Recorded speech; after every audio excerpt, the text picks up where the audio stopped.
નમસ્કાર વિદ્યાર્થી મિત્રો। તો ધોરણ 11 સાયન્સ ભૌતિક વિજ્ઞાનમાં આપણે અત્યારે ચેપ્ટર નંબર 2 ચાલી રહ્યું છે અને જે ચેપ્ટર છે આપણું એકમ અને માપન। તો આ એકમ અને માપન ચેપ્ટરમાં આપણે સ્વાધ્યાયના દાખલાઓ વિશેની વાત કરી રહ્યા હતા। એમાં આજના વિડિયો લેક્ચરમાં આપણે સ્વાધ્યાય 2.6 અને 2.8 વિશેની વાત કરવાના છીએ। તો સૌથી પહેલા જોઈએ સ્વાધ્યાય 2.6 શું કહેવા માંગે છે, બરાબર। તો સ્વાધ્યાય 2.6 માં શું કીધું છે કે લંબાઈના માપન માટે નીચે આપેલા સાધનો પૈકી કયું સાધન વધુ સચોટ છે। કે લંબાઈના માપન માટે તમને નીચે 3 સાધનો આપેલા છે। એક આપેલું છે વર્નિયર કેલિપર્સ, બીજું આપેલું છે સ્ક્રૂ ગેજ અને ત્રીજું આપેલું છે એક પ્રકાશીય યંત્ર। કે તમને નીચે 3 સાધનો આપેલા છે અને આ ત્રણે સાધનોમાંથી કયું સાધન વધુ સચોટ છે તે આપણે મેળવવાનું છે, બરાબર। તો આપણે આગળના વિડિયો લેક્ચરમાં આપણે ચોકસાઈ અને સચોટતા વિશેની વાત કરી રહ્યા છીએ, બરાબર। તો આપણે અહીંયા ખાલી સચોટ એટલે શું, કયું સાધન વધુ સચોટ છે તે આપણે મેળવવાનું છે। તો સચોટતા એટલે શું, તો આપણે જ્યારે સચોટતાનો અભ્યાસ કર્યો તો ત્યારે આપણે જોઈ ગયા હતા કે જે આપણને માપેલું મૂલ્ય મળે છે, આ માપેલા મૂલ્યમાં દશાંશ ચિહ્ન પછી જેમ અંકો વધુ એમ આપણને વધુ સચોટતા મળે, વધુ સચોટતા વાળું સાધન મળે, બરાબર। અહીંયા સાધનની વાત કરી છે તો દરેકે દરેક સાધન માટે આપણે શું મેળવવું પડશે, લઘુત્તમ માપ મેળવવું પડશે।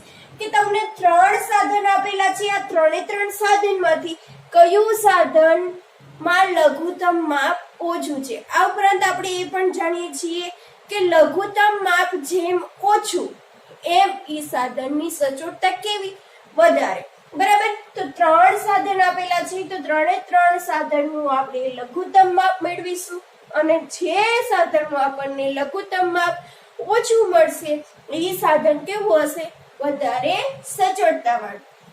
તો સૌથી પહેલા તમને એ આપેલું છે, એમાં શું કહે છે કે વર્નિયર કેલિપર્સ। વર્નિયર કેલિપર્સ શું છે, એક પ્રકારનું સાધન જ છે કે વર્નિયર કેલિપર્સ કે જેના વર્નિયર માપમાં 20 વિભાગ છે। વર્નિયર માપમાં 20 વિભાગ તમને આપેલા છે। તો જે આપેલું છે ને પહેલા સૌથી પહેલા આપણે લખી દઈએ કે વર્નિયર કેલિપર્સમાં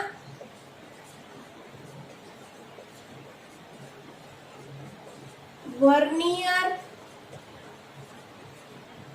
સ્કેલના 20 વિભાગ છે।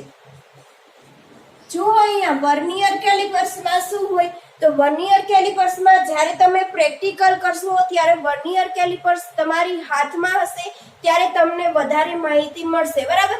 અત્યારે તમે વર્નિયર કેલિપર્સ જોયેલું નથી એટલે વર્નિયર કેલિપર્સ વિશેની તમને વધારે માહિતી મળશે નહીં, એટલે વધારે તમને જાણ થશે નહીં। પરંતુ અહીંયા થોડીક વાત કરી દઈએ કે વર્નિયર કેલિપર્સ શું છે કે કોઈ પણ વસ્તુઓનો વ્યાસ માપવો હોય, કોઈ પણ વસ્તુઓની લંબાઈ માપવી હોય તો શેનો ઉપયોગ થાય છે, વર્નિયર કેલિપર્સનો, બરાબર।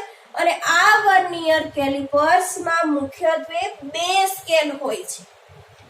એક સ્કેલ મુખ્ય સ્કેલ હોય અને એક નાની સ્કેલ આપેલી હોય છે। આ નાની સ્કેલ કેવી હોય છે, વર્નિયર સ્કેલ હોય છે।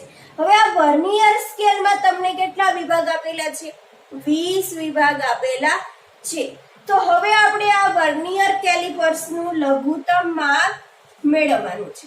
તો અહીંયા લખી દો વર્નિયર કેલિપર્સનું લઘુત્તમ માપ। તો આ વર્નિયર કેલિપર્સનું લઘુત્તમ માપ મેળવવા માટે તમને સૂત્ર આપેલું છે 1 main scale division minus 1 vernier scale division. કે વર્નિયર કેલિપર્સમાં મુખ્યત્વે 2 સ્કેલ હોય, એક હોય મેઇન સ્કેલ અને એક હોય વર્નિયર સ્કેલ, બરાબર। તો 1 મેઇન સ્કેલ ડિવિઝન એટલે કે મેઇન સ્કેલ જે આપી છે એનો એક ડિવિઝન માઇનસ વર્નિયર સ્કેલ જે તમને આપેલી છે એનો 1 ડિવિઝન. બરાબર. તો હવે આપણે અહીંયા મેઇન સ્કેલ છે, અહીંયા વર્નિયર સ્કેલ છે. તો હવે અહીંયા આપણે એ જોવું પડશે કે એક વર્નિયર સ્કેલનો ડિવિઝન બરાબર કેટલા મેઇન સ્કેલ ડિવિઝન થાય. પછી આ મેઇન સ્કેલમાંથી આ મેઇન સ્કેલ શું થશે? બાદ થશે. બરાબર. તો વર્નિયર કેલિપર્સમાં તમને એક રિલેશન આપેલું છે કે જ્યારે 20 વર્નિયર સ્કેલ ડિવિઝન હોય, કેટલા? 20 વર્નિયર સ્કેલ ડિવિઝન હોય ત્યારે મેઇન સ્કેલમાં કેટલા ડિવિઝન હોય? 19 મેઇન સ્કેલ ડિવિઝન. કે જ્યારે વર્નિયર કેલિપર્સ બનાવ્યું હોય, વર્નિયર કેલિપર્સની ડિઝાઇન કરી હોય ત્યારે આ ડિઝાઇન એવી જ રીતે કરવામાં આવે છે કે વર્નિયર સ્કેલ ડિવિઝન હોય એનાથી એક ડિવિઝન મેઇન સ્કેલમાં ઓછું હોય. બરાબર. અત્યારે આપણે અહીંયા 20 વિભાગની વાત કરી છે. તો 20 વર્નિયર સ્કેલ ડિવિઝન હોય ત્યારે સામે તમને કેટલા મેઇન સ્કેલના ડિવિઝન મળે? 19 મેઇન સ્કેલના ડિવિઝન મળે. બરાબર. તો હવે આપણે અહીંયા 1 વર્નિયર સ્કેલ ડિવિઝન કીધું છે. તો 1 વર્નિયર સ્કેલ ડિવિઝન બરાબર કેટલા મેઇન સ્કેલ ડિવિઝન થશે? તો કેટલા થશે? 19/20. 1 ગુણ્યા 19/20 મેઇન સ્કેલ ડિવિઝન. તો હવે 19/20 મેઇન સ્કેલ ડિવિઝન તમે અહીંયા લખી શકો. તો લખી દો 1 main scale division minus 19/20 main scale division. 1 vernier scale division બરાબર કેટલા થાય? 19/20 મેઇન સ્કેલ ડિવિઝન. હવે અહીંયા તમે ક્રોસ લસા લઈને કરી શકો. 20 × 20 main scale division minus 19 main scale division અને છેદમાં શું થઈ જશે? 20. તો 20 - 19 એટલે કેટલા થઈ જશે? 1/20 મેઇન સ્કેલ ડિવિઝન. બરાબર. હવે 1/20 કરો એટલે કેટલું મળશે? 0.05. અને આ માપ શેમાં હશે? સેન્ટીમીટરમાં. Main scale division. આ તમને શું મળ્યું? વર્નિયર કેલિપર્સનું લઘુત્તમ માપ.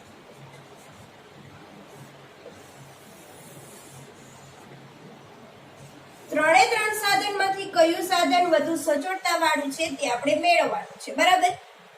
તો ત્રણે ત્રણ સાધનને આપણે શું મેળવી લઈશું? લઘુત્તમ માપ. એમાં આપણને મળી ગયું છે વર્નિયર કેલિપર્સનું લઘુત્તમ માપ આપણને મળ્યું છે 0.05 સેન્ટીમીટર. હવે આપણે મેળવીએ સ્ક્રૂ ગેજનું. તો તમને બી આપેલું છે કે એક સ્ક્રૂ ગેજ આપેલું છે કે જેનું પેચ અંતર છે 1 મિલીમીટર. તો જે વસ્તુ આપી છે તે આપણે લખી દઈએ. પેચ અંતર આપેલું છે. પેચ અંતર કેટલું છે?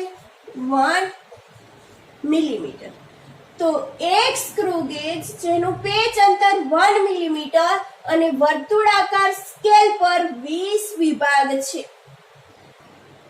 તો આ સ્ક્રૂ ગેજમાં પણ તમને બે સ્કેલ જોવા મળશે.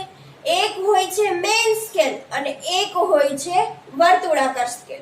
જ્યારે સ્ક્રૂ ગેજ તમારી હાથમાં આવશે ત્યારે તમને પ્રેક્ટિકલ કરશો, તમારી હાથમાં હશે ત્યારે તમને એના વિશે વધુ જાણ થશે. અત્યારે એટલું યાદ રાખો કે સ્ક્રૂ ગેજમાં પણ બે સ્કેલ હોય, એક મેઇન સ્કેલ હોય અને એક વર્તુળાકાર સ્કેલ હોય. બરાબર. તો આ વર્તુળાકાર સ્કેલ પર તમને કેટલા વિભાગ આપેલા છે? 100 વિભાગ. તો લખી દો અહીંયા વર્તુળાકાર સ્કેલ પરના વિભાગ જે કેટલા આપેલા છે? 100 આપેલા છે. તો હવે તમારે શું મેળવવાનું છે? સ્ક્રૂ ગેજનું લઘુત્તમ માપ. તો લખી દો સ્ક્રૂ ગેજનું લઘુત્તમ માપ. તો સ્ક્રૂ ગેજનું લઘુત્તમ માપ મેળવવા માટેનું ઇક્વેશન તમને આપેલું છે કે જે તમારે યાદ રાખવું પડશે કે સ્ક્રૂ ગેજનું લઘુત્તમ માપ બરાબર પેચ અંતર છેદમાં વર્તુળાકાર સ્કેલ પરના વિભાગ. તો અહીંયા તમે આપણી પાસે પેજ અંતર પણ છે અને વર્તુળાકાર સ્કેલ પરના વિભાગ પણ છે. તો મૂકી દો બંને. પેજ અંતર કેટલું આપેલું છે? 1 મિલીમીટર અને છેદમાં વર્તુળાકાર સ્કેલ પરના વિભાગ કેટલા આપેલા છે? 100. બરાબર. હવે 1 ભાગ્યા 100 એટલે કેટલા થશે? 0.01 મિલીમીટર. હવે જો 3 તમે સાધન આપેલા છે, 3 ના તમે શું મેળવો છો? લઘુત્તમ માપ મેળવો છો. તો 3 સાધનના લઘુત્તમ માપ હંમેશા તમારે શેમાં રાખવાના? એક જ એકમમાં રાખવાના. 3 સેન્ટીમીટરમાં હોય તો 3 લઘુત્તમ માપ તમારે સેન્ટીમીટરમાં જ લેવાના. મિલીમીટર હોય તો મિલીમીટરમાં જ રાખવાના. અહીંયા આપણને પહેલું માપ શેમાં મળ્યું છે? સેન્ટીમીટરમાં. બરાબર. તો આને આપણે પણ શેમાં કન્વર્ટ કરી દઈશું? સેન્ટીમીટરમાં. તો આપણે બધા જાણીએ છીએ કે 1 સેન્ટીમીટર બરાબર કેટલા થાય? 10 મિલીમીટર. તો 0.01 મિલીમીટર બરાબર કેટલા થશે? 0.001 સેન્ટીમીટર. આ શું મળ્યું તમને? સ્ક્રૂ ગેજનું લઘુત્તમ માપ. હવે આપણી પાસે બે સાધનના આપણને શું મળી ગયા છે? લઘુત્તમ માપ મળી ગયા છે. જો વર્નિયર કેલિપર્સનું લઘુત્તમ માપ કેટલું મળ્યું? 0.05. દશાંશ ચિહ્ન પછી કેટલા અંક છે? 2. સ્ક્રૂ ગેજનું લઘુત્તમ માપ કેટલું મળ્યું? 0.001. દશાંશ ચિહ્ન પછી કેટલા અંક છે? 3. તો આ બંને સાધનમાંથી કયું સાધન વધુ સચોટતા વાળું છે? Screw gauge. કેમ? કારણ કે એનું જે આપણને લઘુત્તમ માપ મળ્યું છે એમાં દશાંશ ચિહ્ન પછી વધારે અંક છે અને વર્નિયર કેલિપર્સના લઘુત્તમ માપ કરતા સ્ક્રૂ ગેજનું લઘુત્તમ માપ કેવું છે? ઓછું છે. બરાબર. તો જેમ લઘુત્તમ માપ ઓછું એમ સાધનની સચોટતા વધારે. તો અત્યારે બંને સાધનમાંથી આપણને સ્ક્રૂ ગેજ છે વધારે સચોટતા વાળું મળે છે. હવે સી જોઈ લઈએ. સી માં શું કે છે કે એક પ્રકાશીય યંત્ર, કે તમને એક ઓપ્ટિકલ સાધન આપેલું છે કે પ્રકાશીય યંત્ર આપેલું છે. એક પ્રકાશીય યંત્ર કે જે પ્રકાશની તરંગ લંબાઈ સુધીની લંબાઈ માપી શકે છે. જો વાંચો સરખી રીતે કે એક પ્રકાશીય યંત્ર જે પ્રકાશની તરંગ લંબાઈ સુધીની લંબાઈ માપી શકે છે. બરાબર. તો અહીંયા તમને ઓલરેડી લઘુત્તમ માપ આપી દીધું છે પ્રકાશીય યંત્રનું. લઘુત્તમ માપ એટલે શું કે ઓછામાં ઓછું ક્યાં સુધીનું લંબાઈ માપી શકે.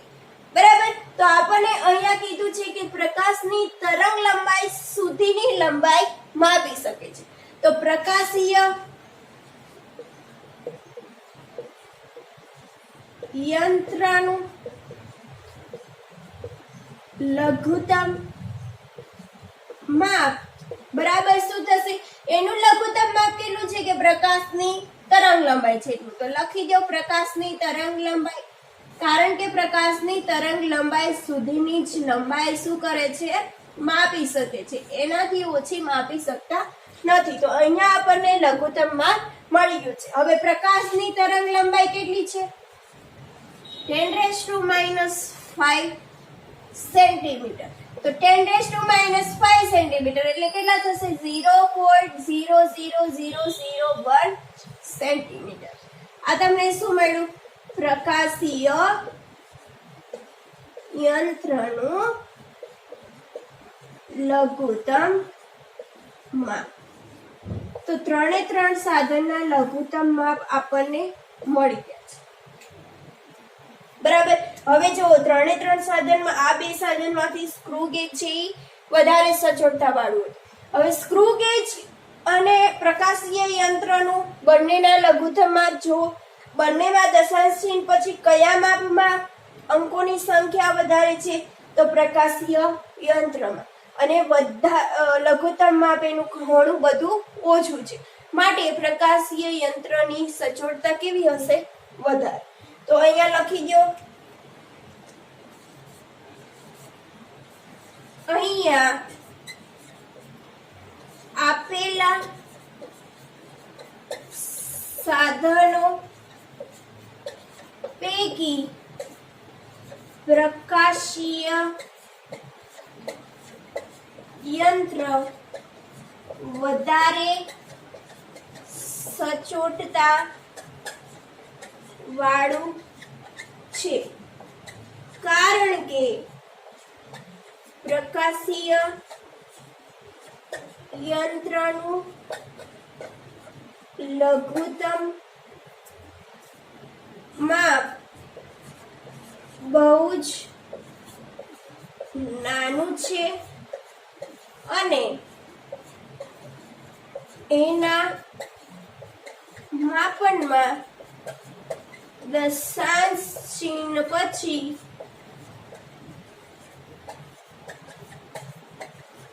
અંકોની સંખ્યા વધારે છે. બરાબર.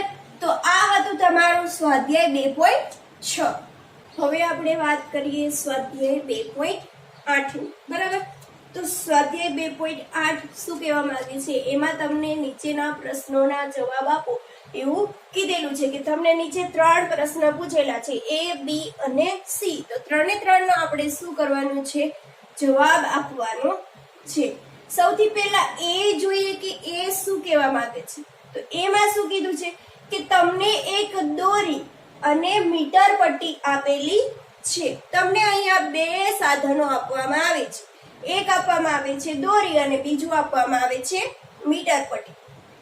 હવે તમને દોરીની જાડાઈ કેવી રીતે નક્કી કરશો એવું કીધેલું છે કે 2 વસ્તુ આપેલી છે, એક તમને આપેલી છે મીટર પટ્ટી અને બીજું આપેલું છે દોરી. અને તમને એવું કીધું છે કે દોરીની જાડાઈ નક્કી કરો. તો આ દોરીની જાડાઈ તમે કેવી રીતે નક્કી કરશો?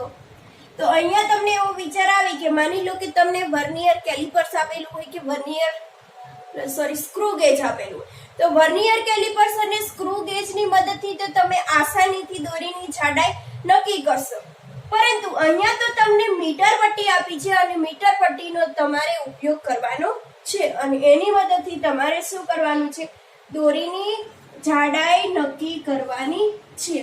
તો આ માટે આપણે શું કરશું, તો દોરીની જાડાઈ નક્કી કરવા માટે આપણે શું કરવાનું કે કોઈ પણ એક પેન્સિલ લઈ લો અથવા તો શું કરો, પેન લઈ લો. બરાબર. અને આ પેન્સિલ અથવા પેનની ફરતે શું કરવાનું કે દોરીને એકબીજાને અડકે અને નજીક નજીક રહે એવી રીતે આટી ચડાવવાની અને ગૂંચળા વાળવાની.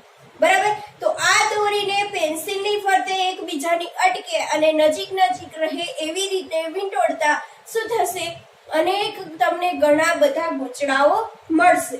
બરાબર. અને આ ઘણા બધા ગૂંચળાઓ મળે ને પછી શું કરવાનું, તો જ્યાંથી તમે ગૂંચળો વાળવાની શરૂઆત કરી હોય ત્યાંથી જ્યાં સુધી તમે દોરીના ગૂંચળા વાળેલા હોય એટલી તમારે શું કરવાની, લંબાઈ માપી લેવાની. અને આ ગૂંચળાઓ તમને ઘણી બધી સંખ્યામાં મળશે. બરાબર. તો આ લંબાઈને તમારે શું કરવાનું, ગૂંચળાઓની સંખ્યા વડે ડિવાઇડેડ કરી દેવાની, એટલે તમને શું મળે, દોરીની જાડાઈ. તો સૌથી પહેલા તો તમારે શું કરવાનું છે કે દોરીને પેન્સિલની ફરતે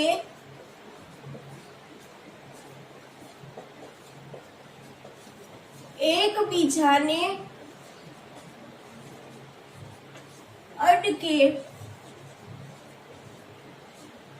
અને નજીક નજીક રહે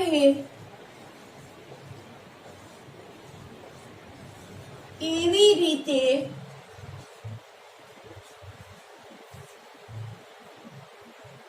ગોઠવવાની. આવું કરવાથી ઘણા બધા ગૂંચળાઓ મળશે. બરાબર. દોરીને તમે ફરતા ફરતા વીંટોળતા જશો એટલે તમને શું મળશે, ઘણા બધા ગૂંચળાઓ મળશે. હવે શું કરવાનું? તો હવે દોરીની લંબાઈ મીટર પટ્ટીથી માપતા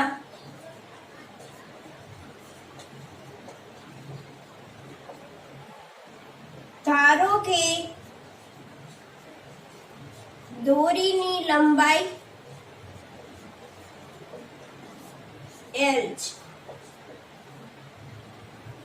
અને ગૂંચળાઓની સંખ્યા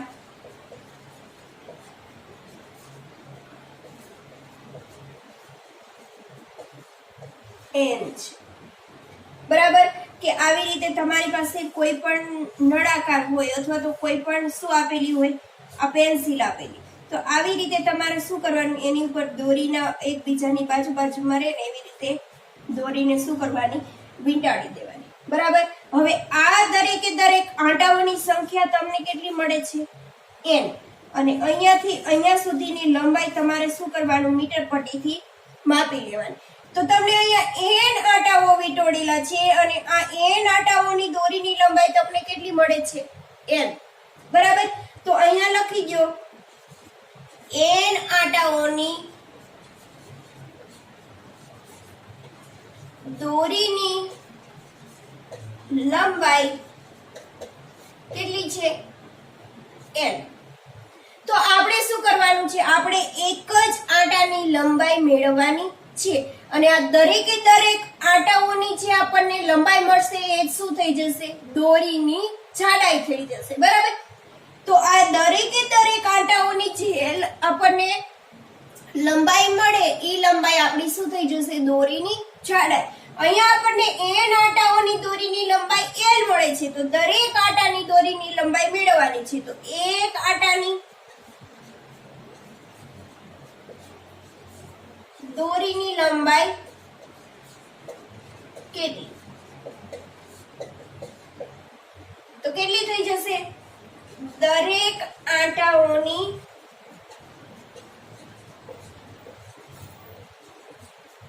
દોરીની લંબાઈ કેટલી થઈ જશે? L ના છેદમાં n. બરાબર. આ દરેક આંટાઓની દોરીની લંબાઈ એ જ તમારું શું થઈ ગયું, દોરીની જાડાઈ. તો આવી રીતે તમને દોરી અને મીટર પટ્ટી આપેલી છે, તો એમાં તમારે શું કરવાનું છે, દોરીની જાડાઈ મેળવવાની છે. તો તમે આવી રીતે તમે કોઈ પણ વસ્તુ લઈ એની ફરતે દોરીને શું કરવાની, વીંટોળી દેવાની અને એની જેટલી લંબાઈ મળે એને તમારે આંટાઓની સંખ્યા વડે શું કરી દેવાની, ડિવાઇડેડ કરી દેવાની, એટલે તમને મળશે દોરીની જાડાઈ. બરાબર. કરીએ બી ની. તો બી શું કહેવા માંગે છે કે એક સ્ક્રૂ ગેજમાં પેચ અંતર તમને આપેલું છે 1 મિલીમીટર, 1.0 મિલીમીટર અને વર્તુળાકાર સ્કેલ પર કેટલા વિભાગ આપેલા છે, 200 વિભાગ આપેલા છે. તો અહીંયા શું કીધું કે શું તમે વિચારી શકો કે વર્તુળાકાર સ્કેલ પર વિભાગોની સંખ્યા સ્વેચ્છાએ વધારી તેની સચોટતા વધારી શકાય. અત્યારે આપણને વર્તુળાકાર સ્કેલ પર કેટલા વિભાગ આપેલા છે, 200 વિભાગ. હવે શું કીધું કે તમે વર્તુળાકાર સ્કેલ પર વિભાગોની સંખ્યા સ્વેચ્છાએ એટલે તમારી રીતે તમે વધારી અને એની સચોટતા તમે વધારી શકો. તો પહેલા આપણે સ્ક્રૂ ગેજનું લઘુત્તમ માપ જોઈ લઈએ. તો સ્ક્રૂ ગેજનું લઘુત્તમ માપનું ઇક્વેશન શું હતું, પેચ અંતર છેદમાં વર્તુળાકાર સ્કેલ પરના વિભાગની સંખ્યા. બરાબર. હવે જો આપણે છે ને વર્તુળાકાર સ્કેલ પરના વિભાગની સંખ્યા આપણી રીતે વધારવાની છે. તો અહીંયા જો સ્ક્રૂ ગેજનું લઘુત્તમ માપ આ વ્યસ્ત પ્રમાણમાં છે વર્તુળાકાર સ્કેલ પરના વિભાગની સંખ્યા. તો આપણે જેમ જેમ આપણે વર્તુળાકાર સ્કેલ પરના વિભાગની સંખ્યા વધારતા જશું એમ એમ આપણને શું મળશે, સ્ક્રૂ ગેજનું લઘુત્તમ માપ ઓછું મળશે. બરાબર. બંને કેવા છે, એકબીજાના વ્યસ્ત. વર્તુળાકાર સ્કેલ પરના વિભાગની સંખ્યા વધારતા સ્ક્રૂ ગેજનું લઘુત્તમ માપ કેવું મળે? ઓછું મળે. અને સ્ક્રૂ ગેજનું લઘુત્તમ માપ ઓછું મળવાથી આપણને સચોટતા કેવી મળે? વધારે. બરાબર. તો અહીંયા લખી દો કે સ્ક્રૂ ગેજના વર્તુળાકાર સ્કેલ પરના વિભાગની સંખ્યા વધારતા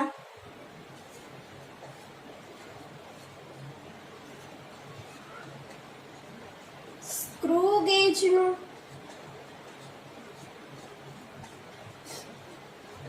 લઘુત્તમ માપ ઓછું મળે અને સચોટતા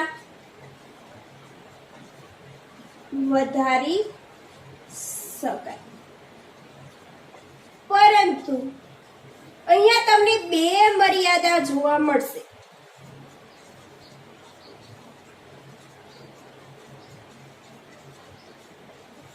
કઈ કઈ બે મર્યાદા મળશે? તો સૌથી પહેલા તો જો તમે આ સ્ક્રૂ ગેજને શું કીધું છે કે વિભાગોની સંખ્યા વધારશો. બરાબર. વર્તુળાકાર સ્કેલ પર. તો વર્તુળાકાર સ્કેલ પર તમે વિભાગોની સંખ્યા વધારતા વિભાગોની સંખ્યા સરખા અંતરે મૂકશો. બરાબર. તો આ અંતર છે એ તમે સરખી રીતે મેળવી શકશો નહીં. પહેલો હું એ મર્યાદા કે વર્તુળાકાર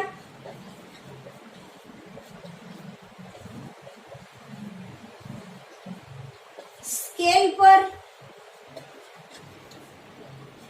વિભાગોની સંખ્યા સરખા અંતરે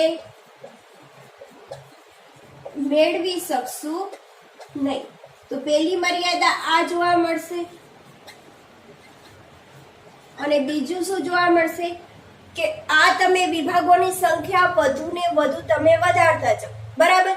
તો માણસની આંખની જોવાની ક્ષમતા એટલે કે વિભેદન ક્ષમતા મર્યાદિત છે કે એ અમુક અંતર સુધીનું તે અમુક વિભેદન સુધી તે શું કરે છે? માણસ જોઈ શકે છે, પછી જોઈ શકતું નથી. તો આ વિભાગની સંખ્યા તમે વધારો તો માણસની વિભેદન મર્યાદા હોવાથી એનું સાચું માપ કરી શકશે નહીં. માટે એના માપનમાં શું આવશે? ત્રુટિ. બરાબર. તો બીજું અહીંયા શું મર્યાદા છે કે માણસની આંખની વિભેદન મર્યાદા હોવાથી સાચું માપન કરી શકશે નહીં અને એમાં ત્રુટિ ઉદ્ભવે. તો અહીંયા આપણે વર્તુળાકાર સ્કેલ પરના વિભાગની સંખ્યા વધારીએ છીએ, એનું લઘુત્તમ માપ આપણે સચોટતા વાળું મેળવી શકીએ છીએ. પરંતુ અહીંયા બે મર્યાદા તમને જોવા મળે છે અને આ બે મર્યાદાના કારણે આપણે આપણી રીતે પોતાની જાતે શું કરીએ છીએ? વિભાગોની સંખ્યા વધારી શકતા નથી. બરાબર. તો આ બે મર્યાદાને આધારે આપણી રીતે સ્વેચ્છાએ વિભાગોની સંખ્યા આપણે વધારી શકીએ નહીં. હવે તમને શું આપેલું છે? સી શું કહેવા માંગે છે કે પાતળા બ્રાસના સળિયાનો વ્યાસ વર્નિયર કેલિપર્સ વડે શું કરવામાં આવે છે? માપવામાં આવે છે. ફક્ત 5 અવલોકનો દ્વારા મેળવેલ પરિણામની સંખ્યામાં 100 અવલોકનો વડે મેળવેલ વ્યાસનું અપેક્ષિત પરિણામ શા માટે વધુ વિશ્વસનીય હોય છે? બરાબર. તો આપણે આગળ અભ્યાસ કરી ગયા હતા કે કોઈ પણ સાધન દ્વારા આપણે રીડિંગ લેતા હોઈએ છીએ કે કોઈ પણ સાધન દ્વારા આપણે મેઝર કરતા હોઈએ છીએ. તો આ માપનના મૂલ્યના તમે જેમ જેમ અવલોકનો વધારે લેશો એમ એમ તમને વધુ સચોટતા વાળું મૂલ્ય મળશે. કેમ? તો અમુક વાર શું થતું હોય છે? અમુક વાર રીડિંગમાં પોઝિટિવ ત્રુટિ આવે, અમુક વાર રીડિંગમાં નેગેટિવ ત્રુટી આવે. તો આ પોઝિટિવ અને નેગેટિવ ત્રુટીનો તમે સરેરાશ લેશો તો આ ત્રુટીનું તમે શું કરશો? નિવારણ લાવી શકશો. અને જેમ વધુ અવલોકનો લેવાથી એનું તમે શું કરશો? વિશ્વસનીય અપેક્ષિત પરિણામમાં મૂલ્ય મેળવી શકશો. તો અહીંયા લખી દો કે 5 અવલોકનો કરતા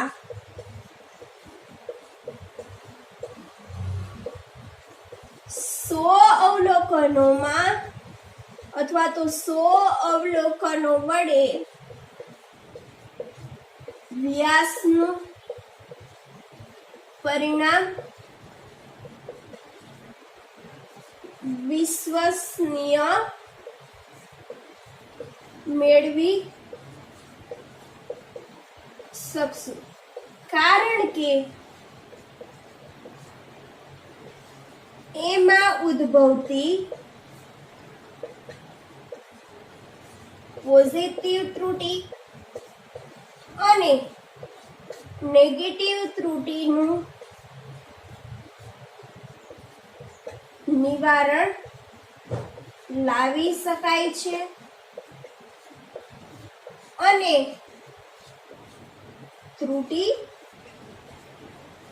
ઘટાડી શકાય છે અને સાચા મૂલ્યની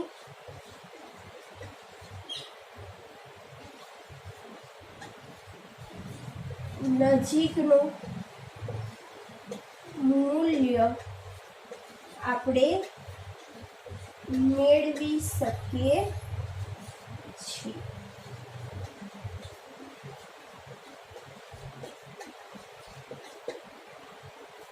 બરાબર. તો આવી રીતે તમને 3 પ્રશ્ન આપેલા હતા અને 3 પ્રશ્નોનો આપણે શું કરવાનો હતો? જવાબ આપવાનો હતો. તો આપણે